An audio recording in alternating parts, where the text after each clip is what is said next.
109வது சங்கீதம் 27வது வசனம். இது உமது கரம் என்றும், இது உமது கரம் என்றும், கர்த்தாவே கர்த்தாவே தேவரீர் இதை செய்தீர், தேவரீர் இதை செய்தீர் என்றும் அவர்கள் அறிவார்களாக. சத்தம் ஆமென் சொல்லுங்க. இது உமது கரம் என்றும், தேவரீர் இதை செய்தீர் என்றும் அவர்கள். தாவீது ரொம்ப உடைஞ்சு பாடின சங்கீதங்கள்ல ஒன்றுதான் இது. இன்னொரு சங்கீதத்தில் சொல்லுவார், எனக்கு விரோதமாய் எழும்பினவன் என் சத்துரு அல்ல, என் சத்துருவா இருந்திருந்தால் நான் சகித்திருப்பேன், என் கூட அப்பம் புசித்தவன். அநேகர் சொல்றாங்க தேவனிடத்தில் அவனுக்கு ரட்சிப்பு இல்லைன்னு சொல்றாங்க. சிலர் சொல்றாங்க இனி இவன் எழும்ப மாட்டான் அவ்வளவுதாங்கிறாங்க. சிலர் சொல்றாங்க இவன் வாழ்க்கையில் அடி விழ ஆரம்பிச்சிட்டு இனி இவனுக்கு அடி மேல அடிதான் சொல்றாங்க. தாவீதினுடைய நிலைமை என்பது என்ன தெரியுமா? ஒரு ஒரு ஒரு நிலையான இடத்தில் அவனால் நிற்க முடியாதபடிக்கு பல வருடங்கள் அவன் அங்கும் இங்கும் சுற்றி திரிகிறவனா இருந்தான். அலைச்சல். அதனாலதான் சொல்றார், என் அலைச்சல்களை தேவரீர் அறிந்திருக்கிறீர். இதை பார்க்கிறவங்க சொல்றாங்க இவன் வாழ்க்கை ஃபுல்லா என்ன பண்ண போறான்? அலைந்து திரிந்து கொண்டுதான் இருக்க போறான். இல்ல ஆண்டவரே, அப்படி இல்ல. கர்த்தர் எனக்கு வேற செய்வார். இது உம்முடைய கரம் என்று, தேவரீர் இதை செய்தீர் என்றும் அவர்கள் அறிவார்களாக. இன்னைக்கு பேசும்படி கடந்த சில நாட்களுக்கு முன்பதாகவே பரிசுத்த ஆவியானவர் இந்த வார்த்தை அப்படி ஆழமா இறக்கினார். அவர்கள் இது ஒரு ஜெபமா வைக்கிறார், இது ஒரு ஜெபமா வைக்கிறார். ஆண்டவரே, எனக்கு ஒண்ணு வேணும், எனக்கு ஒண்ணு தெரியணும், அல்லது நான் ஒன்று கேட்கிறேன். எனக்கு எல்லாம் செய்வீங்க, என் மேல உங்க கரம் இருக்குன்னு எனக்கு தெரியும். எனக்கு மட்டும் தெரிஞ்சா போதாது. ஆமே, இவன் எப்பொழுது சாவா, இவன் பேர் எப்பொழுது அழியும் என்று பார்த்து கொண்டிருக்கிற கண்களுக்கு தெரியணும் இது கர்த்தருடைய கரம் என்றும். இந்த 109வது சங்கீதத்தில் தாவீது சொல்லுகிறார், 4-5 வாசியுங்கள். என் சிநேகத்துக்கு பதிலாக என்னை விரோதிக்கிறார்கள். அப்ப ஒரு காரியம் தெளிவாய் தெரியுது, யார் வந்து பகைக்கிறாங்கன்னா தாவீது யார நேசித்தாரோ அவங்களதான், அவங்கதான். என் சிநேகத்துக்கு பதிலாக என்னை விரோதிக்கிறார்கள், நானோ ஜெபம் பண்ணி கொண்டிருக்கிறேன். பிரியமானவர்களே, ஒரு தேவ பிள்ளையினுடைய ஒரு பெரிய பிடியே இதுல தான் தெரியுமா? பிரேயர்ல தான். ஜெபிக்கணும்.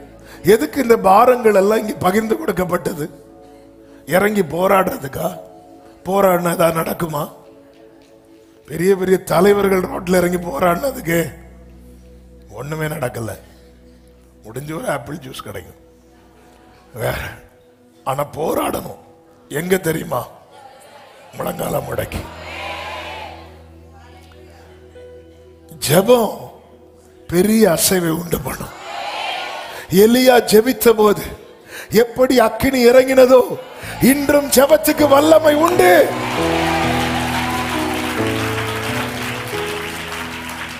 நான் விசுவாசிக்கிறேன். இன்னைக்கு ஆவியானவர் அநேகருக்குள்ளே அவருடைய துக்கத்தை ஷேர் பண்ணி இருக்கிறார். எத்தனை பேர் அதை உணர்றீங்க? ஆமென், ஹல்லேலூயா. அதாவது இந்த குழந்தைகளை கடத்துற காரியத்தை குறித்து கடந்த நாள்ல ஒருத்தங்க ஷேர் பண்ணாங்க. அதாவது ஒருத்தங்க கடத்தி இன்னொருத்தங்களுக்கு கொடுத்துருவாங்களாம், அவங்க கையில இருந்து இன்னொரு பிள்ளை கை மாறுமா. இப்போ இந்த எடுத்து கொடுத்தாங்கல்ல, அவர் கொடுக்கலாம் நினைச்சா கூட திருப்பி என்ன பண்ண முடியாதான், கொடுக்க முடியாதான், கை மாறி போயிருமா. அடுத்தது எங்க போகுது யார்கிட்ட ஒண்ணுமே தெரியாதான். அந்த அளவுக்கு ஒரு பொல்லாத கிரியை தேசங்களிலே நடந்து கொண்டிருக்கிறது. நம்ம இந்த காலத்துல மௌனமா இருந்தால் ரட்சிப்பு வேற வழியா வரும். ஏன்னா அவர் துக்கப்பட்டுறார்ல, அவர் நம்ம கிட்ட இதை பகிர்ந்து கொடுத்திருக்கிறார். எனவே நாம விழிப்போடு ஜெபிக்க கடமைப்பட்டிருக்கிறோம். என் சிநேகத்துக்கு பதிலாக என்னை விரோதிக்கிறார்கள்.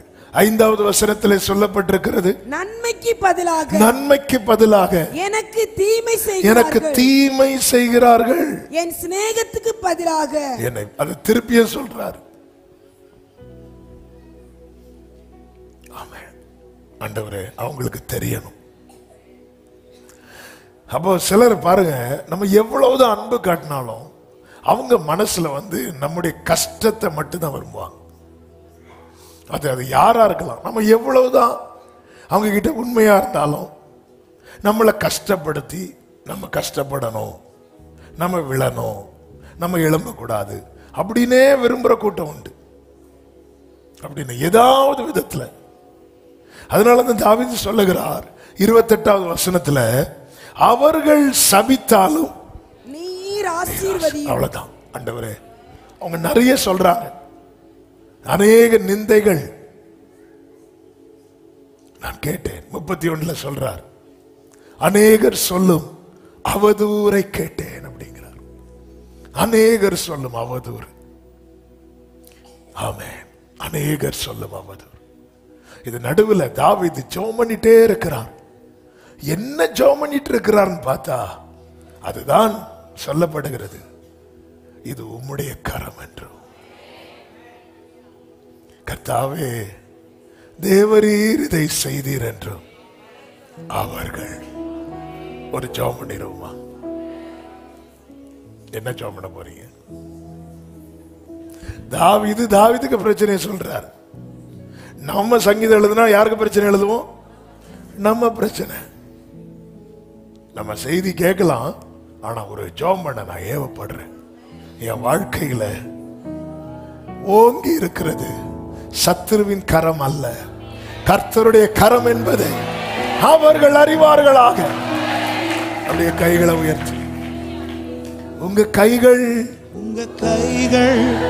உருகவில்லை, உம்மா கூடாதது எதுவும் இல்லை.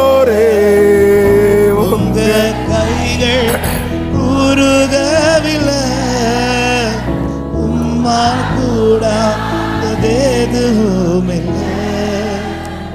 உம்மால் கூடாதது எதுவும் இல்லை. இயேசுவால் கூடாதது எதுவும் இல்லை. யாத்திராகமம் 3வது அதிகாரம் 18-19 வசனங்களிலே கர்த்தர் இப்படி சொல்லுகிறார் மோசேயின் இடத்திலே, அவர்கள் உன் வாக்குக்கு செவி கொடுப்பார்கள். அப்பொழுது நீயும் இஸ்ரவேலின் மூப்பரும் எகிப்தின் ராஜாவினிடத்தில் போய், எபிரேயருடைய தேவனாகிய கர்த்தர் எங்களை சந்தித்தார். இப்பொழுதும் நாங்கள் வனாந்தரத்தில் 3 நாள் பிரயாணம் போய் எங்கள் தேவனாகிய கர்த்தருக்கு பலியிடும்படி எங்களை போகவிட வேண்டும் என்று சொல்லுங்கள். ஆனாலும் எகிப்தின் ராஜா கை வல்லமை கண்டால் ஒழிய உங்களை போகவிடான் என்று. ஆமென். நீங்க வாசிங்க. நீங்க நான் அறியேன். நான் உங்களுக்கு தெரியாது, அது உண்மை. நான் அறிவேன். ஆண்டவர் எவ்வளவு தெளிவா சொல்றார். மோசே, நீ போய் இதெல்லாம் சொல்லு, ஜனங்கள் செவி கொடுப்பார்கள். ஆனா யாரு செவி கொடுக்க மாட்டா? ராஜா செவி கொடுக்க மாட்டா. நம்ம பேச்சுக்கு யார் செவி கொடுப்பாங்க, யார் செவி கொடுக்க மாட்டாங்கன்னு கர்த்தருக்கு தெரியும். தெரிஞ்சுதான் அனுப்புவார். நாம என்ன பண்ணுவோம்? யோனா மாதிரி அவங்க எல்லாம் கேட்க மாட்டாங்க, ஆண்டவரே நான் இங்கே இருக்கிறேன்.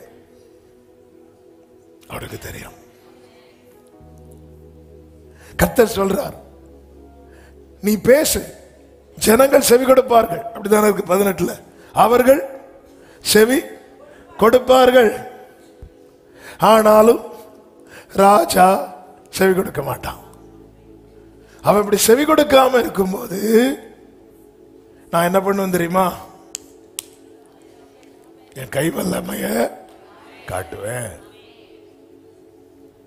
கை வல்லமை, இது கர்த்தருடைய கரம் என்று அவங்க அறியணும்.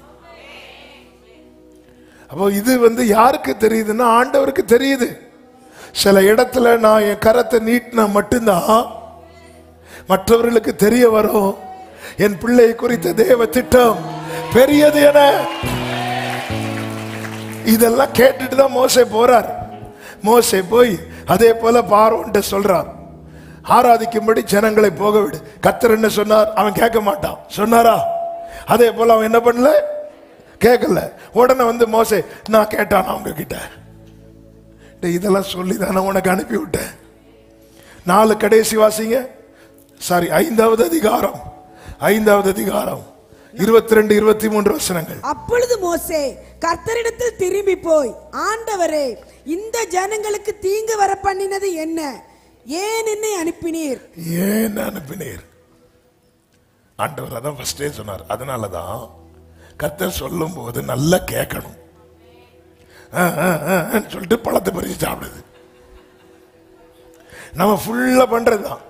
புரிஞ்சுதா ஆண்டவர்? புரியலன்னா அடுத்த 1/2 மணிக்கு பேசுவாரு.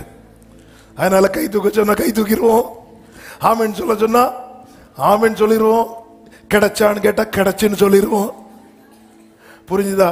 சில நேரத்தில் கேட்பாங்கல்ல, கிளாஸ்ல டீச்சர் பாடம் எடுத்துட்டு, புரிஞ்சுதா?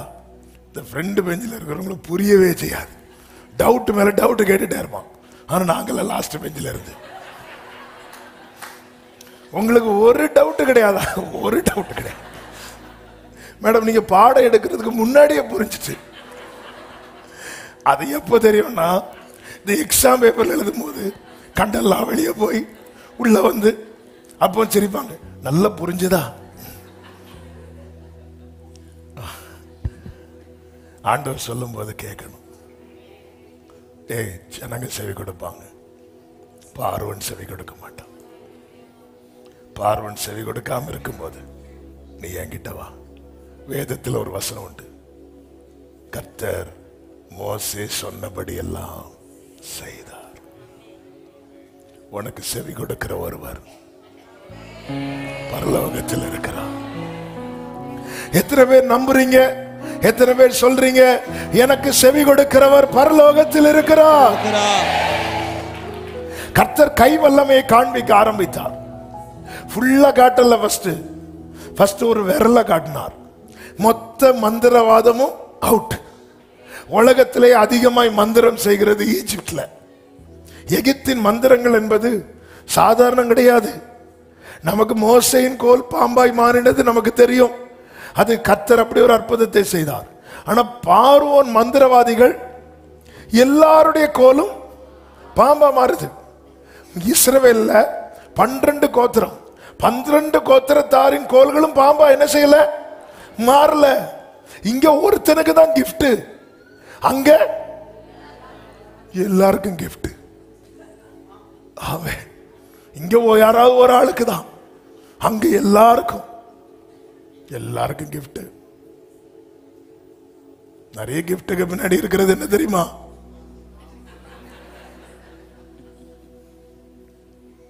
அதனாலதான் பைபிள்ல இருக்கு, தீர்க்கதரிசிகளை குறித்து சொல்லும் போது அவர்களுடைய கனிகளாலே அவர்களை அறிவீர்கள். அவருடைய கனிகளாலே. ஆண்டவரே உம்முடைய நாமத்தினாலே நாங்க தீர்க்க தரிசனம் கொடுத்தோமே. அக்கிரம செய்கைக்காரரே, அவருடைய கனிகள், ஃப்ரூட் ரொம்ப முக்கியம். ஃப்ரூட் முக்கியமா இருக்கணும்னா ரூட் அதை விட முக்கியம். ரூட் எதுல இருக்குதோ அதை வச்சுதான் ஃப்ரூட் இருக்கும். அல்லேலூயா, ஆமென் சொல்லுங்க பார்க்கலாம். எல்லாரும் கோலை போடுறான், ஒருத்தனா போடுறான். ஆமே, மோசே பார்த்திருப்பார், 40 வருஷம் ட்ரைனிங், ஒரு நிமிஷத்துல புஷ்ஷன் ஆயிட்டேன் அப்படின்னு. இல்லை, ஆண்டவர் போட வச்சார். உன் மந்திரத்தை எல்லாம் காட்டுங்கிறார். காட்டிட்டு இருக்கும் போது ஆண்டவர் ஒரு விரலை காட்ட ஆரம்பிச்சார். அதை ஒரு நாள் மெடிடேட் பண்ணும்போது ஆண்டவர் எப்படி விரலை காட்டியிருப்பார் தெரியுமா? அவ்வளவுதான். மந்திரவாதிகள்லாம் வராங்க. அதாவது அவர்கள் பிரயத்தனம் பண்ணினார்களாம். அப்படிதான் இருக்கு. 8வது அதிகாரம் 18வது வசனம். மந்திரவாதிகளும் தங்கள் மந்திர வித்தையினால் பேன்களை பிறப்பிக்கும்படி பிரயத்தனம் செய்தார்கள். முயற்சி பண்ணாங்க. சிஸ்டர், உங்களுக்கு தொண்டை பிரச்சனை இல்லை. அவர்களால் கூடாமற் போயிற்று. செய்தும் அவர்களால் கூடாமற் போயிட்டு. கவனிங்க, உலகம் இது கர்த்தருடைய கரம் என்பதை அறியணும். எப்படி தெரியுமா? உங்களுக்கு விரோதமா நிறைய பண்ணுவாங்க, பண்ணியும் அது கூடாம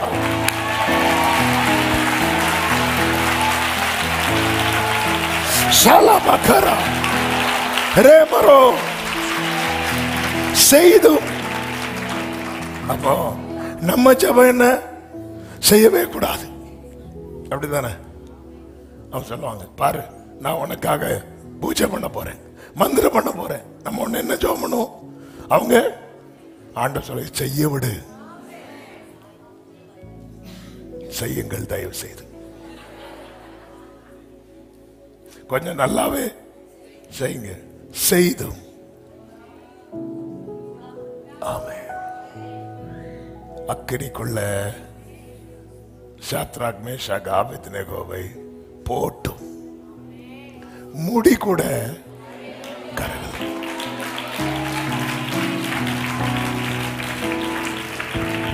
நானும் ஜெபம் பண்ணி கொண்டிருக்கிறேன், அசதியா இருக்கிறேன் இல்ல. நமக்கு தெரியணும் நம்ம சுற்றி என்ன நடக்குது. ஒரு சின்ன அசைவு வீட்டில் வந்தா கூட, ஒரு சின்ன மன வருத்தம் வீட்டில் வந்தா கூட அலர்ட்டாக பழகணும். சபைக்கு இன்னைக்கு சொல்லுகிற செய்தி இதுதான். அப்புறம் இல்ல, ஒரு சின்ன அசைவு, ஒரு உத்தரவாதம் எடுக்கிற தேவ பிள்ளை அலர்ட்டா. நானும் ஜெபம் பண்ணி கொண்டிருக்கிறேன். ஜெபித்தேன் என்றல்ல, ஜெபிப்பேன் என்றல்ல, ஜெபம் பண்ணி கொண்டிருக்கிறேன். வீட்டில் நேற்று ரொம்ப சந்தோஷமா இருந்து இன்னைக்கு என்ன முகத்தில் ஒரு வாடல், ஒரு சின்ன எல்லாம், ஒரு சின்ன அசைவு வருதா, அலர்ட் ஆகணும். ஏன்னா சத்துரு எப்படி செயல்படுகிறான், கிரியை செய்கிறான் தெரியாது. ஒரு ஊழியரை குறித்து கேட்டோமே, மனைவி இறந்து பிள்ளைகளுக்கு சாப்பாடு கொடுக்க காசு இல்லை. ஊழியர் உண்மையா ஆண்டவருக்கு ஊழியர் செய்யறவங்க யார்ட்டையும் போய் கை நீட்டிட மாட்டாங்க. அவங்களுக்கு முடியாது, அவங்களால அது முடியாது. அந்த ரயில்வே ஸ்டேஷன்ல அவர் உட்கார்ந்து இருந்து யோசிச்சுட்டு இருக்கிறார். ஆண்டவருக்குள்ள இருக்கிறதுனால சூசைட் பண்ணவும் மனசு வராது. எப்படி முடியும்? ஏன்னா மீட்டு கொண்ட ஆத்மா உள்ள இருக்கல, அதை கனப்படுத்தணும்ல. உட்கார்ந்து ட்ரெயின் நிக்குது. ஆமே, உள்ள இருக்கிற ஊழியர்கிட்ட ஆண்டவர் பேசுறார். உன் பேக்ல இருக்கிற அவ்வளவு காசையும் கொடு. போய் கொடுத்தது ஓன்னு அழுதுட்டார். சில சிச்சுவேஷன்ல தேவன் நடத்தும் போது அவன் ஆண்டவரோட பேசிட்டே இருக்கணும். எனக்கு கேட்கிற அன்பு சகோதர சகோதரி, உனக்காக ஆணியே வாங்கினார், உன்னை ஆசீர்வதிக்க மாட்டாரா? எனக்காக கையை நீட்டினதுனால தானங்க இந்த கையில ஆணி பட்டுச்சு. அவர் பூமியை படைக்க கரத்தை நீட்டும் போது கையில ஆணி உண்டாச்சா? இல்ல. மனிதனை உருவாக்க கரத்தை நீட்டினாரே, கையில் ஆணி ஏறிச்சா? இல்ல. மனிதனை மீட்க கரத்தை நீட்டின போது ஆணி அடிப்பாங்கன்னு தெரியாது, அவருக்கு தெரியும். நம்ம லைட்டா இந்த ஸ்டவ் எல்லாம் கொளுத்தும் போது, பாத்திரத்தெல்லாம் இறக்கும் போது, அப்படி பாத்திரம் இந்த சூடு கையில பட்டது நம்ம என்ன பண்ணுவோம்? சூன்னு சொல்லுவோமா? என்ன பண்ணுவோம்? இப்போ தண்ணி சூடாக்குறோம், எனக்கு அது மட்டும் தான் தெரியும். தண்ணி சூடாக்குறோம், இறக்கி வைக்கிறோம், ஏதோ ஆவேசத்துல இப்படி கை வைக்கும் போது கையில சரன்னு யாரு என்ன பண்ணுவோம்? கீழே போடலாம். ஆண்டவர் கையை எடுத்தாரா? ஆண்டவர் கையை எடுத்தாரா? இல்ல, கையை நீட்டினார்.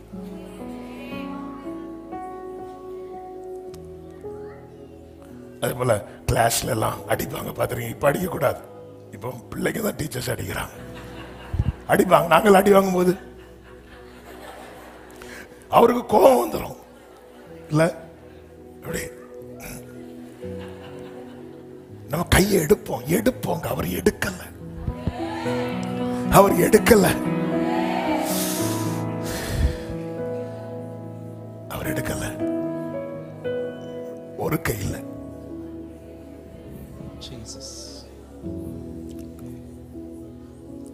என்ன நான் சொல்வேன், இயேசுவின் அன்பை ருசித்தேன் தினமும் பல சூழ்நிலையில் மாறாத தள்ளாமலே தள்ளாமலே தாங்கின அன்பேதுவே.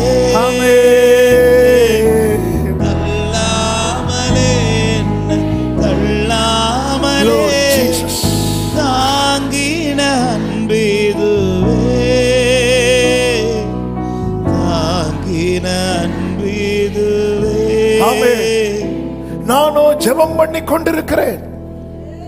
சிலர் உங்களை சில வார்த்தைகளை சொல்லி பேசுவாங்க.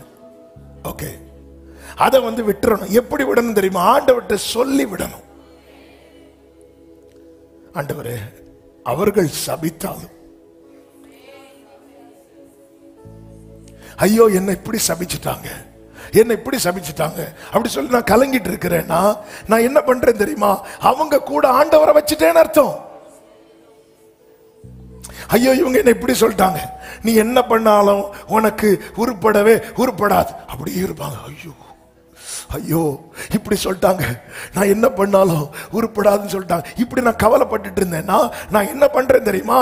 அந்த ஒரு 5 பேர் இருக்கிறாங்கல்ல, அந்த 5 கூட ஆண்டவரையும் சேர்த்து நான் வச்சுட்டேன்னு அர்த்தம் இல்ல. அவங்க பேசட்டும்.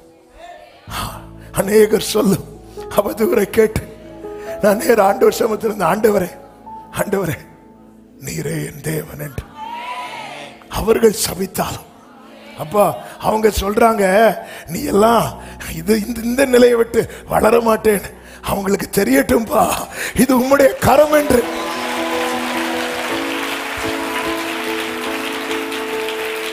அவங்க சொல்றாங்க நீ என்ன முயற்சி பண்ணாலும் உனக்கு வாய்க்கவே வாய்க்காதுன்னு. ஆண்டவரே அவர்களுக்கு தெரியட்டும்பா இது உம்முடைய கரம் என்று. ஆண்டவரே அவங்க சொல்றாங்க அவளுக்கு ஏதாவது ஒண்ணுன்னா நம்ம கிட்டதான் வரணும் அப்படி சொல்றாங்க. இல்ல இல்ல அவங்களுக்கு தெரியட்டும். நானும் ஆமென். சிலர் அப்படி பார்த்து வச்சிருக்கிறாங்கல்ல, என்னன்னாலும் நம்மள்ட்ட தானே வரணும், நம்ம கிட்ட தானே வரணும். இல்ல அவங்களுக்கு தெரியணும், அவங்களுக்கு தெரியணும். ஹல்லேலூயா ஆமென்.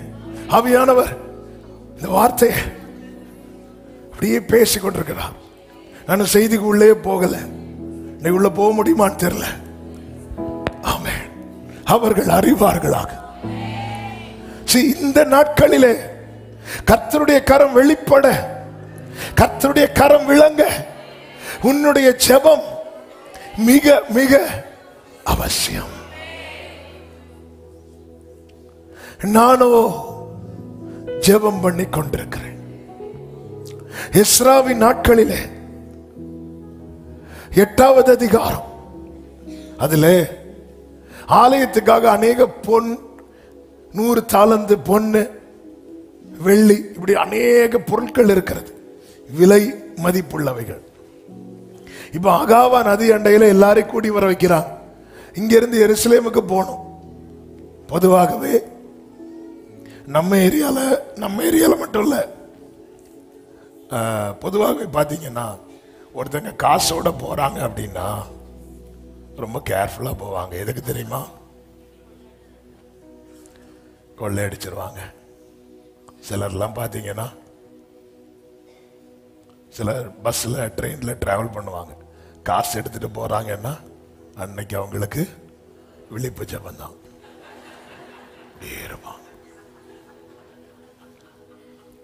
அப்படியே இருப்பாங்க. ஆமென். அவங்க மொழியே காட்டி கொடுக்கும். ஆமென். எவ்வளவு சேஃப். அப்ப இந்த காலத்துல எப்படின்னா அந்த காலத்துல, ஏன்னா அதை வைத்தே வாழ்ற கூட்டம் உண்டு, பதிவு இருக்கிறவர்கள் இப்படிதான் இருக்கும். அப்போ அந்த பொண்ணு பொருள் கிடைக்கிறதுக்கு முன்னாடி இவங்க ராஜா கிட்ட என்ன சொன்னாங்களா? 22வது வசனம். வழியிலே சத்துருவை விலக்கி எங்களுக்கு துணை செய்யும்படிக்கு நான் ராஜாவினிடத்தில் சேவகரையும் குதிரை வீரரையும் கேட்க வெட்கப்பட்டிருந்தேன். எங்கள் தேவனுடைய கரம் தம்மை தேடுகிறவர்கள் எல்லார் மேலும் அவர்களுக்கு நன்மையா இருக்கிறது என்றும் அவருடைய வல்லமையும் அவருடைய கோபமும் அவரை விட்டு விலகுகிறவர்கள் எல்லார் மேலும் இருக்கிறது என்றும் நாங்கள் ராஜாவுக்கு சொல்லி இருந்தோம். நாங்க சொல்லி இருந்ததுனால நாங்க எப்ப சொன்னோம்? எங்க கையில ஒண்ணு இல்லாம இருக்கும்போது. என்ன வந்தாலும் நம்புவேன். எப்ப சொல்லுவோம் தெரியுமா? ஒண்ணுமே இல்லாம இருக்கும்போது. எல்லாம் வந்ததுக்கு அப்புறம் இப்ப என்ன வந்தாலும் ஆண்டவர் அப்படி வரண்டா. ஹல்லேலூயா. அதாவது தாவீது ஒண்ணுமே இல்லாம இருக்கும்போது யுத்தத்துல முன்னாடி வந்து நின்றார். தாவீதுக்கு வீடு எல்லாம் வந்ததும் யுத்தம்னதும் யோவாபை அனுப்பி விட்டுட்டு இவர் வீட்டில் இருக்கிறார். நான் ராஜா கிட்ட சொல்லி இருந்தேன், எங்கள் தேவனுடைய கரம் அவரை தேடுகிறவர்களுக்கு நன்மையாகும், விரோதிக்கிறவர்களுக்கு அவருடைய கோபம் அவரை விட்டு விலகிறவர்கள் மேல இருக்கிறது என்று சொல்லி இருந்தேன். அதனால இப்போ என்னடானா இங்க இருந்து எருசலேமுக்கு இதை கொண்டு போகணும். வழியில எப்படியும் பதிவு இருக்கிறவங்க இருப்பாங்க. அந்த காலத்துல நிறைய ஸ்டோரிஸ் நம்ம கேட்டிருக்கிறோமே, இதெல்லாம் உண்மை. வழியில கொள்ளையடிக்கிறவங்க நார்த்ல எல்லாம் இன்னும் இருக்கிறாங்களாம். சில இடத்துல சொல்லுவாங்கல்ல, அந்த ஊழியத்துக்கெல்லாம் போயிட்டு வருவாங்கல்ல, இந்த ஏரியால எல்லாம் வண்டி நிறுத்திடவே கூடாது. சில இந்த லாரி டிரைவர்ஸ் கூட ஒரு வாட்டி சொல்லி கேட்டிருக்கிறேன் முந்தி. சில ஏரியால அவங்களுக்கு ஒருவேளை இந்த யூரின் போனா கூட வண்டி நிறுத்த மாட்டாங்களாம். வண்டி நிறுத்தினாலே வந்து கொள்ளையடிச்சு காட்டு பகுதிக்குள்ள எல்லாம் போகும்போது அவங்க என்ன பண்ணுவாங்க, வண்டி போயிட்டே இருக்கும், நிற்க மாட்டாங்க. இப்போ அவ்வளோ பொண்ணு அவ்வளோ பொருளை தூக்கிட்டு போகணும். ராஜா கிட்ட கேட்க வெக்கமா இருக்கு. அதாவது ஒரு இந்த வார்த்தையை கேளுங்க, கரம் உங்க கூட இருக்குன்னு தெரிஞ்சிச்சுன்னா இன்னொருத்தங்கள்ட்ட கேட்க நமக்கு கூச்சமா இருக்கும்.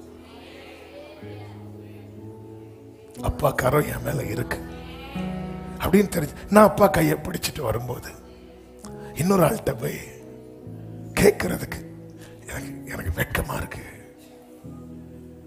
வெட்கப்பட்டிருந்தேன். அப்போ உனக்கு பயமும் இருக்கு, கேட்க வெட்கமா இருக்கு. அப்ப என்ன செய்யணும்? உட்காரு, ஜெபம் பண்ணு. அடுத்த வசனத்தை வாசிங்க. அப்படியே நாங்கள் உபவாசம் பண்ணி எங்கள் தேவனிடத்திலே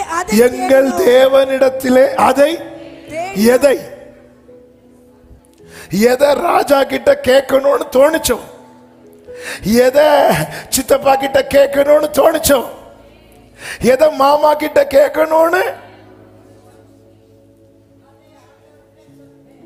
அங்க முடிஞ்சு எது தோணுச்சோ. நிறைய பேட்ட சில காரியம் கேட்கணும்னு தோணுதில்ல, கேட்கணும்னு தோணுது, வெக்கமா இருக்கு. ஏன் வெக்கமா இருக்கு? அப்பா கரையன் கூட இருக்கு. எனக்கு நிறைய விஷயம் இவங்கள்ட்ட போய் கேளு, கேட்கணும்னு தோணுது, ஆனா எனக்கு வெக்கமா இருக்கு. ஏன்? ஏன்னா எனக்கு தெரியும் என் தேவனுடைய கரைய மேல இருக்கு. எத்தனை பேருக்கு உணர்றீங்க அவருடைய கரைய மேல இருக்கு?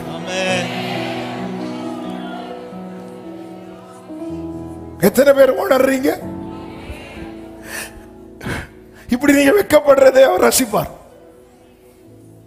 என் பிள்ளை வெக்கப்படுறான் கேட்க. சோதோமின் ராஜா வந்ததும் ஆபிரகாமுக்கு இப்படி கை நீட்ட மனசு வரல. என் பிள்ளை வெக்கப்படுறான். அதாவது அவரு கோச்சிப்பாருன்னு சொல்லி, அவருக்கு ஃபீல் ஆயிரும் சொல்லி இன்னொருத்தங்கள்ட்ட கேட்காம இருக்கிறோம் தெரியுமா? இது கூட கர்த்தரை பிரியப்படுத்துகிற செயல். 2 Samuel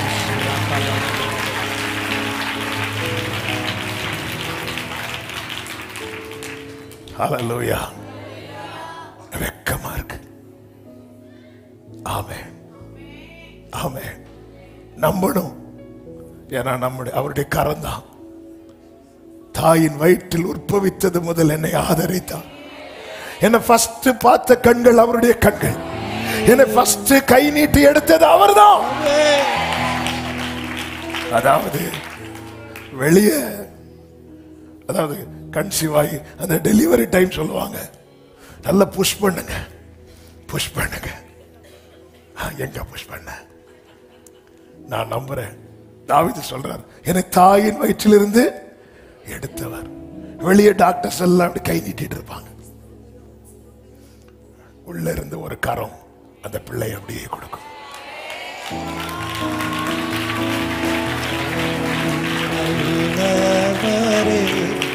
சர்வ வல்லவரே, உம் கரம் என் ஆதாரம். Glory.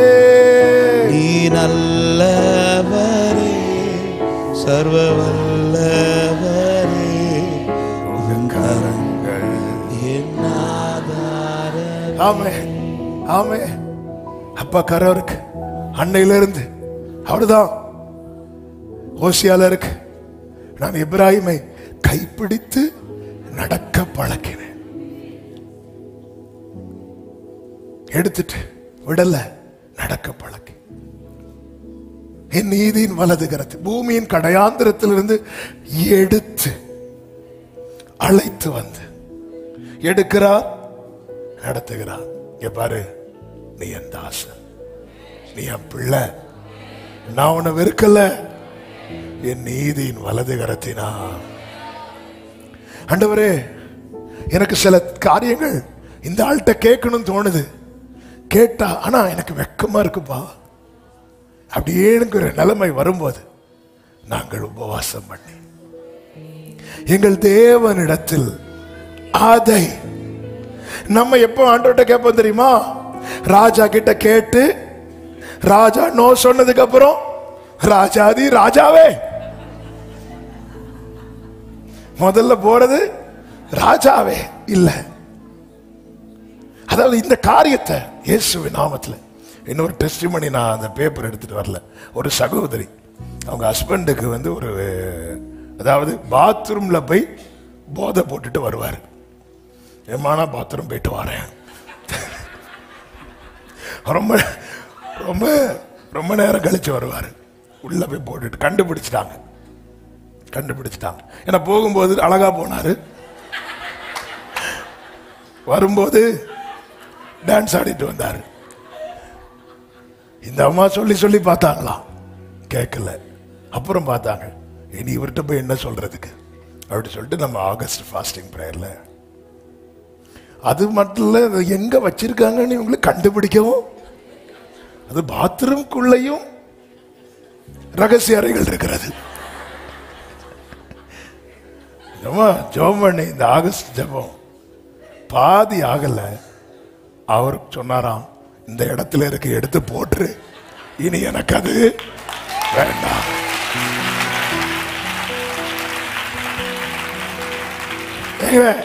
யார் யார்கிட்டலாமோ என்னெல்லாமோ கேட்டு தானங்க வெட்கப்பட்டு வந்திருக்கிறீங்க. நீ கேட்க வெட்கப்படு. நீ ஏன் கேட்டு வெட்கப்படுற? நீ கேட்டு வெட்கப்படுறது அசிங்கமா? கேட்க வெட்கப்படுறவங்க, கேட்க வெட்கப்படுறேன்னா மானஸ்தன். ஆனா நம்ம நிறைய கேட்டு வெட்கப்படுறோம். கேட்டு அதான் மோசைக்கு தாங்க முடியல.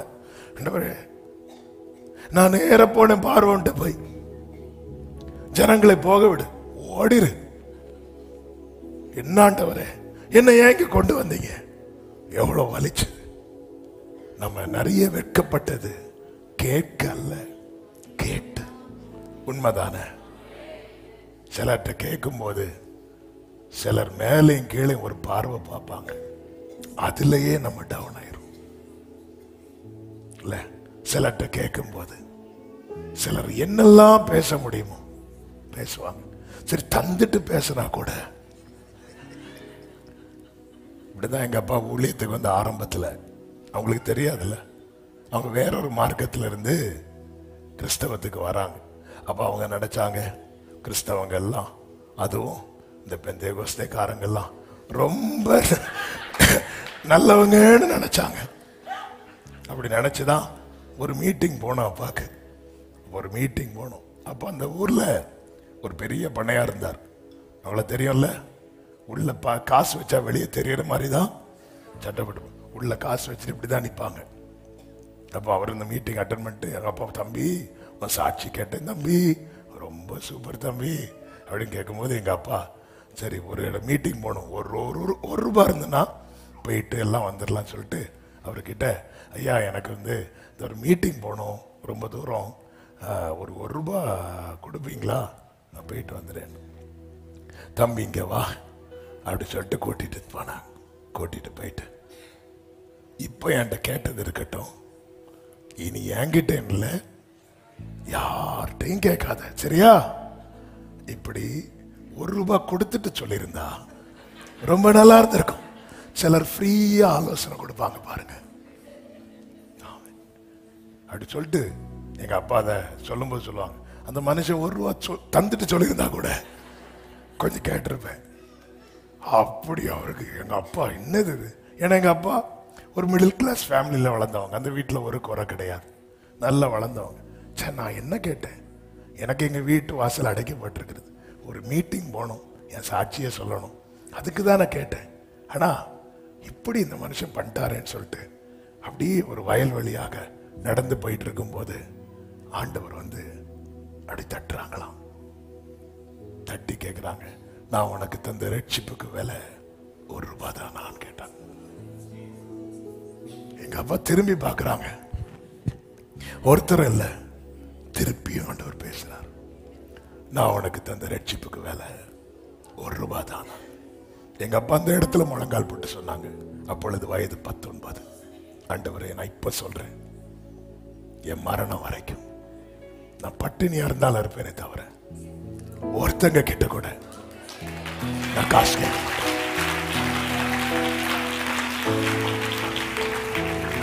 கர்த்தர் நடத்தலையா? 5 பிள்ளைங்க, 5 பிள்ளைகளுக்கு திருமணமாக அவங்க பார்க்க வச்சாங்க ஆண்டவர். அவர் மரித்து இந்த ஊருக்கு வரும்போது ஒண்ணுமே இல்லாம வந்தாங்க. அவர் மரித்து அவர் அடக்கம் பண்ண கொண்டு போகும்போது நாகர்கோவில் ஊரே திரும்பி பார்த்துச்சு. இது கர்த்தருடைய கரம்.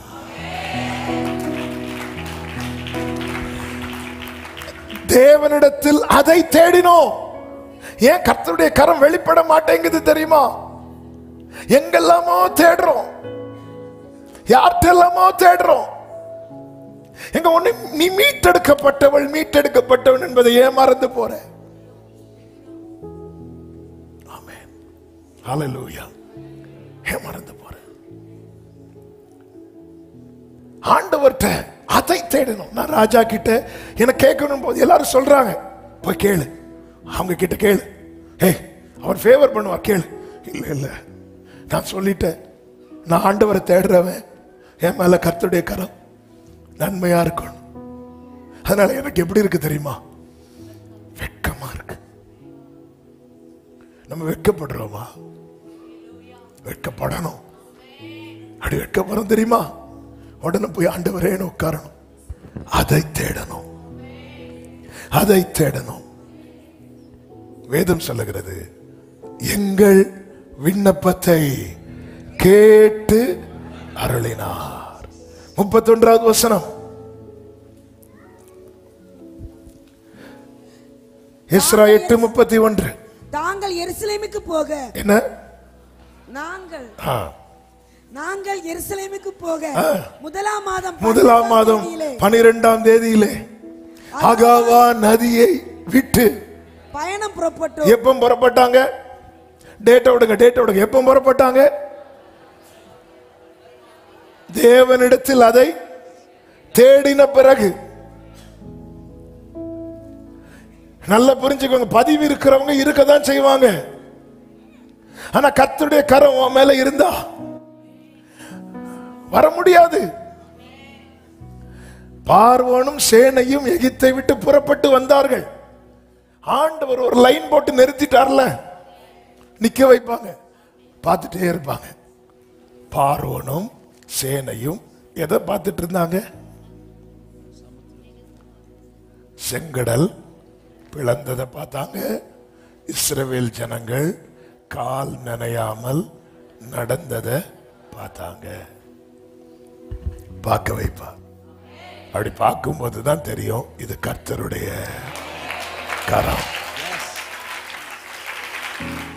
பார்வோன் வராமலே சிவந்த சமுத்திரத்தை கர்த்தருக்கு பிளக்க முடியுமா? முடியும். இஸ்ரவேலை நடத்த முடியுமா? முடியும். யார் பார்க்க?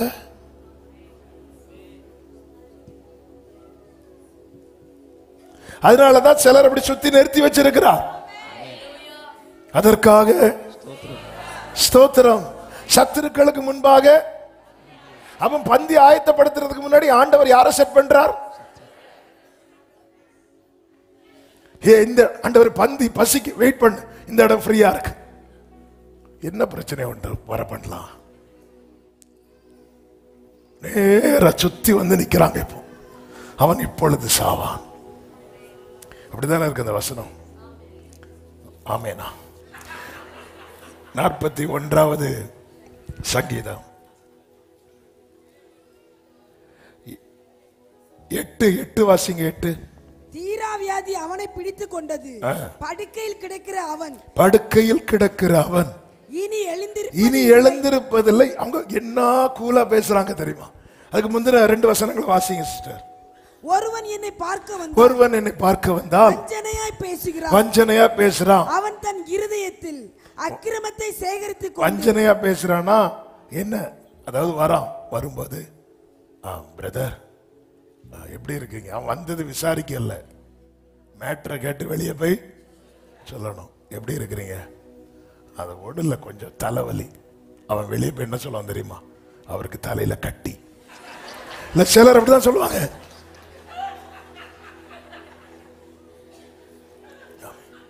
என்ன சிஸ்டர் எனக்கு என்னன்னு தெரியல, இந்த கையை தூக்க முடியல, அவருக்கு போய் இறங்கிட்டு. அவ்வளவுதான். இதை கேட்டு கேட்டு கொஞ்சம் பேருக்கு குளுமையா இருக்கும். தீரா வியாதி அவனை பிடித்தது. 8 வாசிங்க.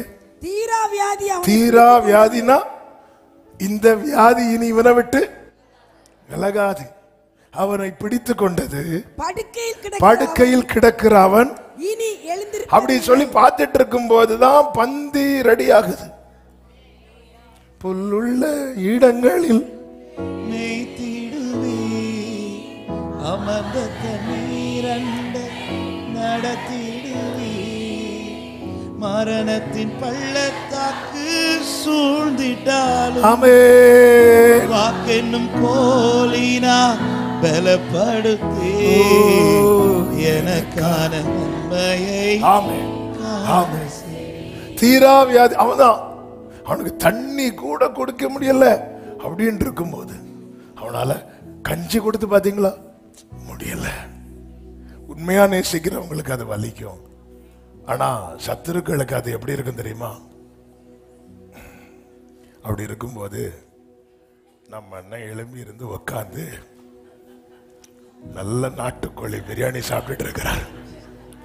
எப்படி இருக்கும்? நீங்க சாப்பிடுறதே சிலருக்கு பொறாமைங்க. என்ன கறி வாசனை வருது? உங்க வீட்டுல மட்டும் கறி மணத்துட்டுனா, உங்க வீட்டுல அடுப்பு எரிஞ்சா அநேகருக்கு வயிறு எரியும். நீ யார்கிட்ட உன் தேவைய தேடுற? கர்த்தர் தம்முடைய கரத்தை உன் வாழ்க்கையிலே வெளிப்படுத்தி சூழ்ந்திருக்கிற அத்தனை பேரும் இது கர்த்தருடைய கரம் என்று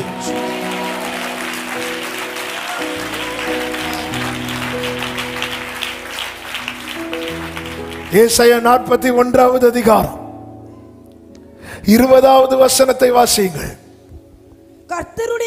கர்த்தருடைய கரம் அதை செய்தது என்றும் இஸ்ரவேலின் பரிசுத்தர் அதை படைத்தார் என்றும் யாவரும் கண்டு உணர்ந்து கைகளை உயர்த்தி ஆமென் சொல்லுங்க. கர்த்தருடைய கரம் அதை செய்தது என்றும் ஐந்தாக அதற்கு மேலுள்ள காரியங்களை சொல்லி நான் செபிக்க விரும்புகிறேன். அவர் என்ன செய்தார் தெரியுமா? 13வது வசனம் 17வது வசனம் வாசிக்க வேண்டாம், நான் சொல்லுகிறேன் நேரம் போகிறதுனால். அவர் என்ன செய்கிறார்? முதல்ல கரத்தை பிடிக்கிறார். எதற்கு தெரியுமா? கைவிடாதிருக்க.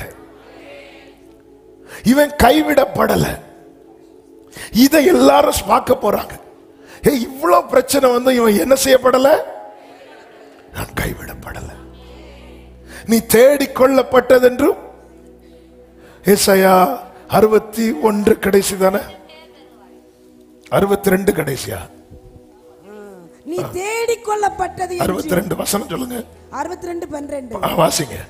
நீ தேடிக்கொள்ளப்பட்டது என்றும் கைவிடப்படாத நகரம் என்றும் பெயர் பெறுவாய். சத்தமா ஆமென் சொல்லுங்க பார்க்கலாம். ஏசாயா 54 எப்படி இருக்கிறது? கைவிடப்பட்டவளே, சிறுமைப்பட்டவளே, தேற்றப்பட்டவளே. இதுதான் வாழ்க்கை. ஆனா போக போக போக போக பார்த்தா இல்லப்பா, அவன் வாழ்ந்துட்டா, அவன் வெளியே வந்துட்டான். நீ தேடிக்கொள்ளப்பட்டதென்றும் எல்லாரும் பார்த்து சொல்லுவாங்க, இங்க பாரு அவர் அன்னை கையை பிடிச்சார். எங்க நம்ம கையை பிடிச்ச எத்தனை பேர் கையை விட்டுட்டு போனாங்க?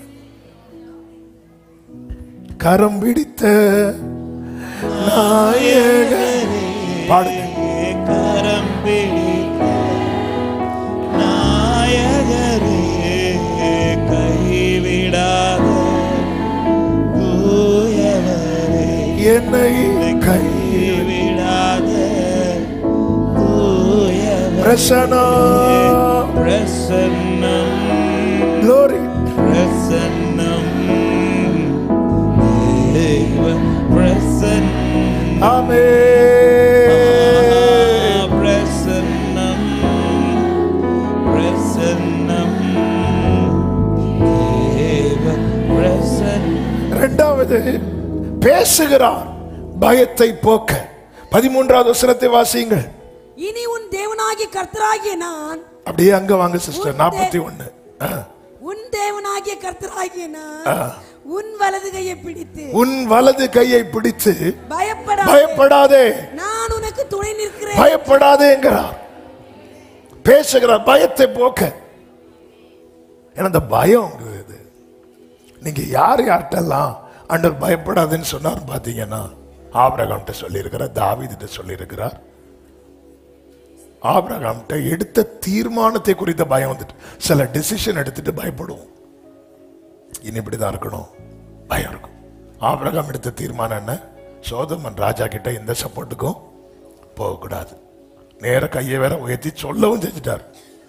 சோதோம் ராஜா என்ன ஐஸ்வர்யவான் ஆக்கினார் என்று சொல்லாதபடிக்கு. சில காரியங்கள் சொன்னதுக்கு அப்புறம் தான் நமக்கு பொக்குன்னு இருக்கும், தெரியாம சொல்லிட்டோமோ. அவங்களா வந்தாங்க ஹெல்ப் பண்ண. நான் வேற சொல்லிட்டேன், அதெல்லாம் ஒன்றும் தேவையில்லை, எனக்கு கர்த்தர் இருக்கிறார். ஆண்டவரே இருக்கிறீங்களா ஆண்டவரே? இப்பதான் பயம் வருது. இப்பதான் அப்படி பயப்படும் போதுதான் கர்த்தர் ஆபிரகாம்கிட்ட சொல்ற ஆதியாகமம் 15:1 பயப்படாதே. நம்ம சில தீர்மானங்கள் எடுத்துட்டு பயப்படுறோம்.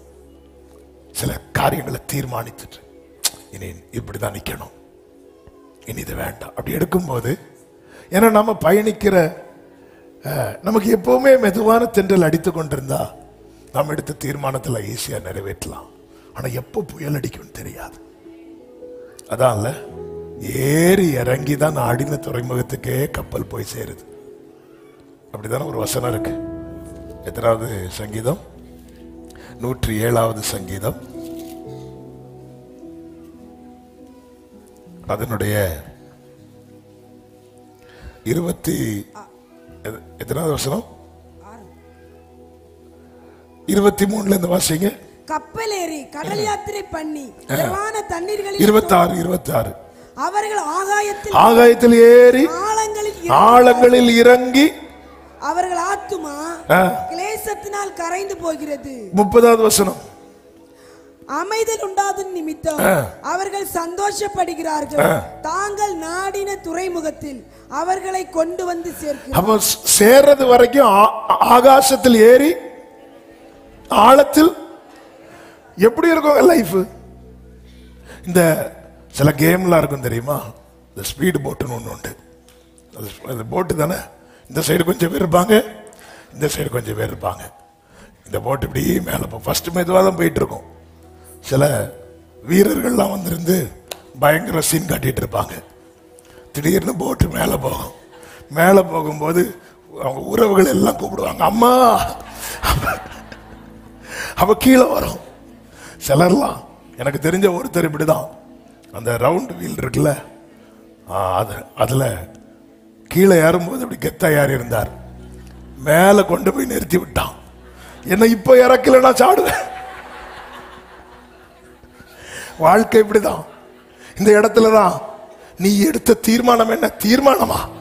நானே எப்போ தீர்ந்து போவேன்னு தெரியல. தீர்மானம் ஆகாயத்தில் ஏறி வாழ்க்கை இப்படிதான். இந்த இடத்துல தான் நம்ம சில தீர்மானங்கள் எடுத்திருப்போம். லைஃப் ஷேக் ஆகும். ஆண்டவரே, நான் இப்படி சொல்லிட்டேன்பா, நான் வேற சொல்லிட்டேன்.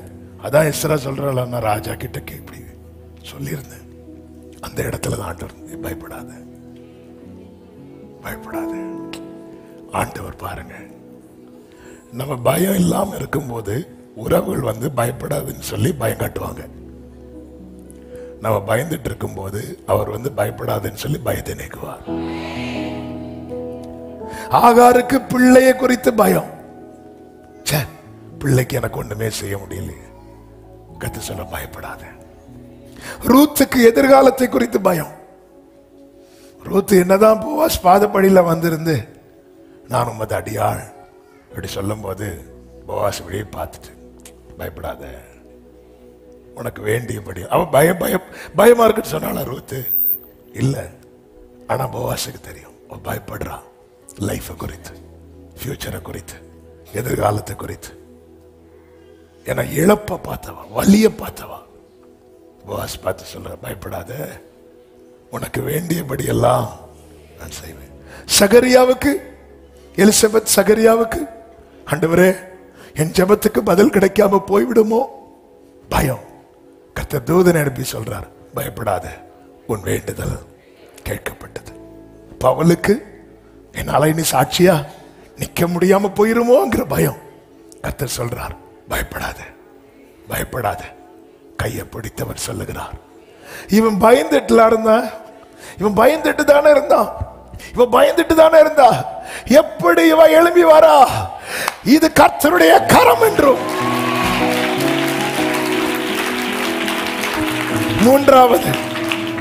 மூன்றாவது ஃபர்ஸ்ட் கைப்பிடிக்கிறார், கைவிடாதபடிக்கு பேசுகிறார், பயத்தை நீக்கும்படி. ஏசாயா 41 15 16 வசனங்களிலே உருவாக்குகிறார், செயல்படும்படிக்கு. புதிதும் கூர்மையுமான உருவாக்குகிறார். யாக்கோபு என்னும் பூச்சியை உருவாக்குகிறார். ஆமென். பேச தெரியாதவனை பேச வைக்கும் போது, இது என்னது, இது எப்படி? இது கர்த்தருடைய கரம். உருவாக்குகிறார். அதாவது நம்மளை பத்தி ஒரு ஸ்டோரி தான். என்ன அப்படின்னா, இவன் வந்தாலே ஏதாவது கேட்டு வாங்குவான். இப்படி இருந்த இடத்துல நம்மளை கொடுக்கறது மாதிரி மாத்துறாரு வைங்களேன். அந்த இடத்துல இது கர்த்தருடைய கரம் அறிவாங்கல்ல. இத வந்து கேட்கணும் ஆண்டவர்கிட்ட. ஆமே, ஆண்டவர் எனக்கு நிலைமை இப்படி இருக்கு, இன்னைக்கு நான் 4 பேர் சப்போர்ட்ல நின்றுட்டு இருக்கிறேன், என்ன நீங்க மாத்துங்க.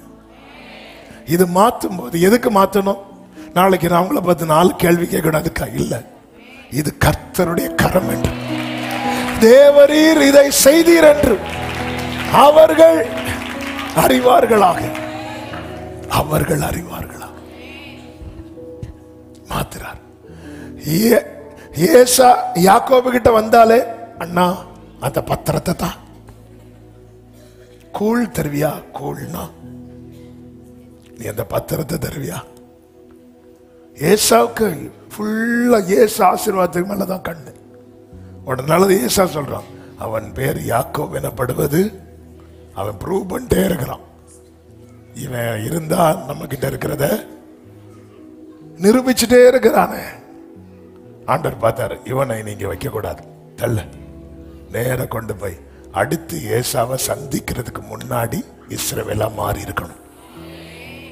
அது 20 வருஷம் ஆனாலும் சரி, 40 வருஷம் ஆனாலும் சரி, இனி நீ ஏசாவை சந்திக்கும் போது நீ பழைய ஆளா இருக்கக்கூடாது. நீ வேற யார வேணாலும் பார்த்து, ஏன்னா உன்னை பத்தி ஒரு தப்பான எண்ணம் ஏசாவுக்கு இருக்கு. ஆனா யாக்கோபே, நான் உன்னை சிநேகித்தேன், நான் உன்னை பிரித்தெடுத்தேன். அதனால அந்த எண்ணம் மாறணும்னா நீ உருவாக்கப்படணும். இப்ப யாக்கோபு போறாரு, ஏசா வராரு, 2 பரிவாரத்தை ஃப்ரெண்ட்ல அனுப்பி, அண்ணா எடுத்துக்கோ. ஏசாவுக்கு ஒண்ணுமே வாடல. யார் இவனா? இவங்க மட்டும் இருக்கட்டும், இதை மட்டும் வச்சுக்கோ, இதை மட்டும் வச்சுக்கோ. இது இவன் இல்லையே. இது எப்படி ஆயிற்று? இது கர்த்தருடைய கரம். ஆமென். 4வதாக 41வது அதிகாரம் 17வது வசனத்துல செவி கொடுக்கிறார். எதுக்கு தெரியுமா? தளராது இருக்க செவி கொடுக்கிறார். ஆண்டவர் மட்டும் செவி கொடுக்கலன்னா தளர்ந்துரும். தாவீது சொல்றார் 31வது சங்கீதம் 22வது வசனத்துல வாசிங்க. உம்முடைய கண்களுக்கு முன்பாக இராதபடிக்கு, உம்முடைய கண்களுக்கு முன்பாக இராதபடிக்கு வெட்டுண்டேன் என்று நான் என் மனக்கலக்கத்திலே சொன்னேன். ஆனாலும் நான் உம்மை நோக்கி கூப்பிட்ட போது என் விண்ணப்பங்களின் சத்தத்தை கேட்டேன். அவ்வளவுதான். எல்லாரும் கைவிட்டாங்க. ஆண்டவரே நீங்களும் கைவிட்டீங்களா அப்படின்னு கேட்கும் போது தாவீதே அப்படின்னு கொடுறார். இல்ல இல்ல, செவி கொடுக்கிறார், செவி கொடுக்கிறார். 5வதாக உண்டு பண்ணுகிறார், உயிர்ப்பிக்கும்படியாக. 18-19 வசனங்கள். 41 ஏசாயா 18-19 வசனங்கள். உயர்ந்த மேடுகளில் ஆறுகளையும் பள்ளத்தாக்குகளின் நடுவே ஊற்றுகளையும் திறந்து வனாந்தரத்தை தண்ணீர் தடாகமும் வறண்ட பூமியை நீர்க்கேணிகளும் ஆக்கி, வனாந்தரத்திலே கேதுரு மரங்களையும் சித்தி மரங்களையும் மிருது செடிகளையும் ஒலிவ மரங்களையும் நட்டு, அவாந்தர வெளியிலே தேவதாரு விருட்சங்களையும் பாய்மர விருட்சங்களையும் புன்னை மரங்களையும் உண்டு பண்ணுவேன். உண்டு பண்ணுவேன், வேண்டியதை உண்டு பண்ணுகிறார். இதெல்லாம் இவங்களுக்கு இல்லாமல் இருந்ததல்லவா? இதெல்லாம் இப்படி சாத்தியமாயிட்டு. இனி 20வது வசனத்தை வாசிங்க, ஜெபிக்கலாம். கர்த்தருடைய கரம் அதை செய்தது, கர்த்தருடைய கரம் அதை செய்ததென்று இஸ்ரவேலின் பரிசுத்தர், இஸ்ரவேலின் பரிசுத்தர் அதை படைத்தார் என்றும் யாவரும் கண்டு உணர்ந்து சிந்தித்து சத்தமா ஆமென் சொல்லுங்க. இதான் கர்த்தர் செய்கிறார். நானோ ஜெபம் பண்ணி கொண்டிருக்கிறேன். நீங்க ஆண்டவரை பாருங்க. எதை எதை யார்ட்டெல்லாம் தேடுறீங்களோ அதை ஆண்டவர்கிட்ட தேடுங்க. மனுஷன் கேட்டு வெட்கப்படாம கேட்க வைக்கப்படுங்க. கேட்டு கேட்டு கிடைக்கல, துரத்தி விட்டாங்க. சிலர் கொடுப்பாங்க, கொடுத்துட்டு சொல்லுவாங்க இனி. அதுதான் ரொம்ப வலிக்கும்ல. பாரு, இப்ப தார, இனி என்கிட்ட கேட்க கூடாது, நான் உங்க நம்பரை பிளாக் பண்ண போறேன். இனி என்கிட்ட எங்க கேட்டு வைக்கப்படுறோம். ஆணி அடித்த போது கூட கையை எடுக்காதவர் உன்னை ஆசீர்வதிக்க மறுப்பாரோ? நீர் கொடுக்க அவைகள் வாங்கிக் கொள்ளும், நீரும் அது கையை திறக்க அவைகள் நன்மையால் திருப்தியாகும்.